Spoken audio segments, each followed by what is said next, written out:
Thundermaw. We are currently in game 2. Anthony is up a game. Anthony, with an interesting deck of his own, he's playing a Grixis control list here. So this is definitely a control, capital C control deck.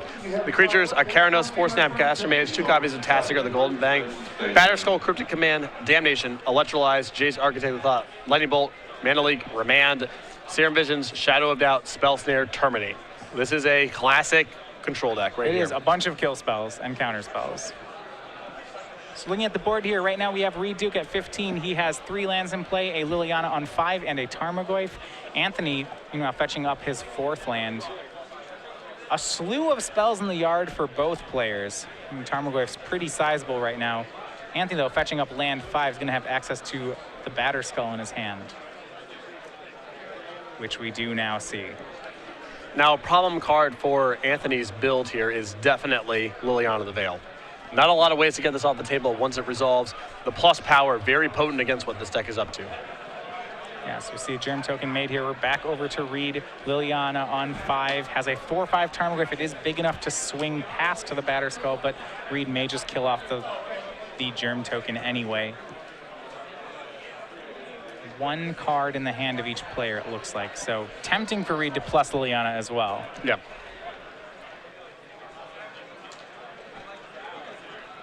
Yeah, he'll go ahead and play his last card, Treetop Village, tick Liliana up to 6. That gets the Lightning Bolt out of Anthony's hand, and Tarmogoyf will be on defense, along with Treetop Village. So he is trying to ultimate the Liliana. And that was really the one draw that Reid needed to fade there from Anthony's side of the table. If Anthony picks up a removal spell for Tarmogoyf, it starts getting a little bit messy. Your Liliana's under duress, or you're chump blocking with Treetop Village, but now this is a pretty good spot for Reid to be in. Yes, and gets to untap with a Liliana on 6. Now has the decision between alting Liliana and the greedier play of putting her to 7 to try to keep her and alter. Yeah. Let's see what the Duke chooses to go with here.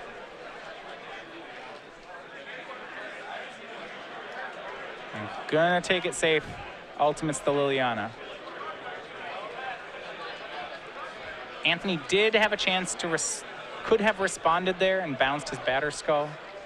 Now it's going to be, looks like the piles are Batterskull, 2 lands, or 4 lands. Yeah.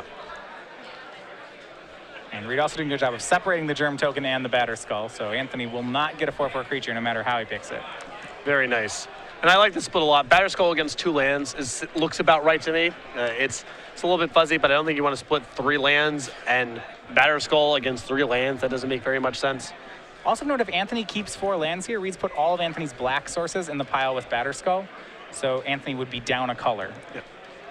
Instead, opts to keep his artifact and just 2 lands. Reid swings in for 5 with Tarmogoyf and then plays a Kitchen Finks. That's actually the first time I've ever seen that play, because I've rarely seen Liliana go ultimate in the face of an opposing Batterskull. That doesn't happen a lot, but yeah, the splitting of the Germ and the equipment. Right. Usually when that happens, it means that the Germ tokens died some other way. Right. But that's a huge deal. The fact that the Germ is dead no matter what. Always learning new tricks from the Duke. End step for Anthony, it's going to be, looks like a Steam Vents. And it's going to be a concession. We're going to move on to game 3 here between the 2. Yeah. Anthony's just done for in that spot, taking way too much damage. Still facing down to Goyf and 2 Treetop Villages. So Liliana of the Veil doing a ton of work here for Reid. Let's go to Anthony's side before. If he doesn't want this to repeat, what does he have as weapons against the Planeswalker? He has 2 copies of Counterflux, 2 copies of Engineered Explosives, an Inferno Titan, a Negate, 2 copies of Rakdos Charm, 3 copies of Thoughtseize, 2 copies of Vendilion Click, 2 copies of Threads of Disloyalty. Thoughtseize can get it preemptively. Vendilion Click is pretty good against Liliana in general. It's a flying creature. It can be played at instant speed, so it avoids a lot of EX-style effects. Once you get past that, I think the Threads of Disloyalty and the Engineer Explosives are okay in this matchup. Engineer Explosive is another way for Anthony to potentially get Liliana off the table, but it's not very good against the rest of Reid's deck, so I can see that one going either way. Over on Reid's side, he does have a lot of weapons here post-board. Does have 3 copies of Fulminator Mage for a control deck, additional copy of Thoughtseize, an additional copy of Duress. as well as just something like Corsair of Krufix to help him actually gain value in this matchup, which you'd figure would go somewhat late. Yeah, I'm not sure if Corsair is really for this kind of matchup or it's more for, let's say, matchups like Burn, where you need blockers and life gain, but I could see the Corsair potentially coming here as well. All right, well, if you've been following us in 2015, one thing you should know is that the Star City Games Open Series, if you're following us on twitch.tv, we have brought back Twitch chat. It's been disabled for a while, but now you too can join the conversation. Follow us on twitch.tv/SCG Live and join the conversation. For free chat, you have slow-mo chat, which means you get to type any message in a certain time window, but we also have subscriber mode only. And subscriber mode for $4.99 a month gives you access to unlimited posting in the chat. The slow-mo chat is once every 2 minutes. And access to custom emoticons and badges, including me and you, Cedric Phillips, out in Mexico this weekend, hanging out for his brother's wedding. Our penguin and our slow play turtle, plus more coming down the pipeline. Find out about all these custom emoticons. Remember, this is at twitch.tv/SCG Live.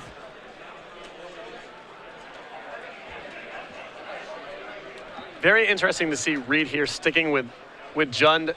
Reid has played Jund in a ton of different formats, Modern and Legacy. Abzan definitely the 3-color mid-range deck of choice, but Thundermaw Hellkite does have a habit of showing up anytime Lingering Souls is a big part of the format. Yeah. 3 underway, game 3. Anthony on a 6-card hand. He's on the play. So down 2 in this matchup could be problematic. We're going to see what he did keep. Reid with a Thoughtseize. Anthony the hand has 3 more lands, a Cryptic Command, and a Tassiger. Yeah, Tassiger just a multi-format all-star at this point, showing up in our Legacy, Modern, and Standard Opens. I mean, any card that discounts itself all the way down to 1 mana, you have to figure can be a player in an Eternal format. Yep. I mean, people have been looking at playing Hooting Mandrills in decks, so I imagine Tassiger is good enough to play. And Reid with a hand that's just brutal against mulligans. Second Thoughtseize will go ahead and take care of what I imagine is Cryptic Command. A big problem for a deck like Grixis compared to Azorius builds of control decks is you have no copies of Sphinx's Revelation. So your big draws are basically just Cryptic Command, Snapcaster Mage, and your sweepers in certain spots. But you have no card with an unlimited ceiling. Yeah. And these decks aren't playing anything like Cruel Ultimatum, so much harder to come back from these sort of spots. Well, they did draw a copy of Batterskull there, which could be good. Reid goes ahead and does not. He misses his 3rd land, plays Dark Confidant. That will eat the Lightning Bolt in Anthony's hand. And there actually is a window here for Anthony. Draws Serum Visions. I mean, Mana Leak's a huge draw here if he can get to land number 5. Another Cryptic Command, this is good stuff. Yes, sees the Lightning Bolt Cryptic Command on top. He has land 4. He has, right now his hand is Mana Leak, Batterskull, and land 4. See whether he wants to just go straight for land 5 or whether he's going to keep the Cryptic. Looks like he may keep both Cryptic and Lightning Bolt. And that's going to be the play. I was a little surprised to see him keep the Lightning Bolt, but I guess with Reid stuck on 2, most of the relevant cards, Lightning Bolt's a pretty good card right now. Well, keep in mind that Reid cast the Dark Confidant into a known Lightning Bolt. So if you're in Anthony's spot, you feel like there's a good chance he's trying to set up another copy of Dark Confidant. That's exactly what happened. Anthony spending the Mana Leak on the 2nd Confidant, draws Cryptic Command for the turn. Reid just passes back on 3 lands. Anthony as well. Also another reason to keep Lightning Bolt here, Reid with a Treetop Village. So we know there's at least one thing somewhere down the line where it'll come up. And both players here just trading land drops, or trading card draws rather. Finally, Anthony's gonna make a move. It's gonna be an end-step Vendilion Click. He wants to see what he's working against, and us as well. It is 2 Maelstrom Pulses, 2 Terminates, 2 Thundermaw Hellkites, and a Huntmaster of the Fells.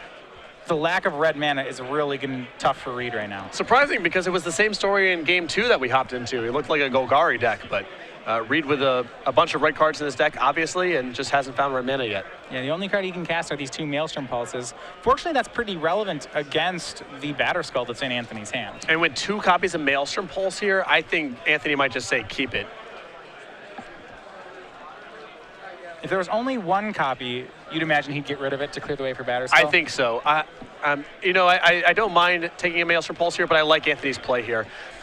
Reid's turn next turn is very likely to just be, I'll try to Maelstrom Pulse your Vendilion Click. You get to eat that up with your Cryptic Command. Yeah, swings in for 3, puts Reid down to 11, passes the turn. Reid draws Tasigur here. Actually, something he can cast. Yep. But he'll go with, just as you said, Maelstrom Pulse for the Vendilion Click, and Cryptic Command will eat the turn. Counter and draw. Electrolyze the draw for Anthony. He may just have enough damage here to get this one finished. Yeah. I was playing a pickup game with Matt Sperling where he said counter draw card every time he blocks someone's shot. Which I really like a lot. Vendilion Click swings, puts Reid down to 8. 5 points of burn in Anthony's hand. He's not going to need much more. Just one more hit should do it. I actually like casting the Batter Skull here a lot because if Reid untaps and plays Maelstrom Pulse, You have him dead. Creeping Tar Pit, your bolts, you're good to go. Put him to the test. And Reid has to, right? I mean, you have to take this opportunity to kill the Batter Skull. Yeah. And if Reid doesn't kill the Batter Skull, that's probably fine too. Heads up play here by Anthony Laflamme. And Reid, still having not found a land 4 and having not found a red mana, is looking to be too far behind at this point.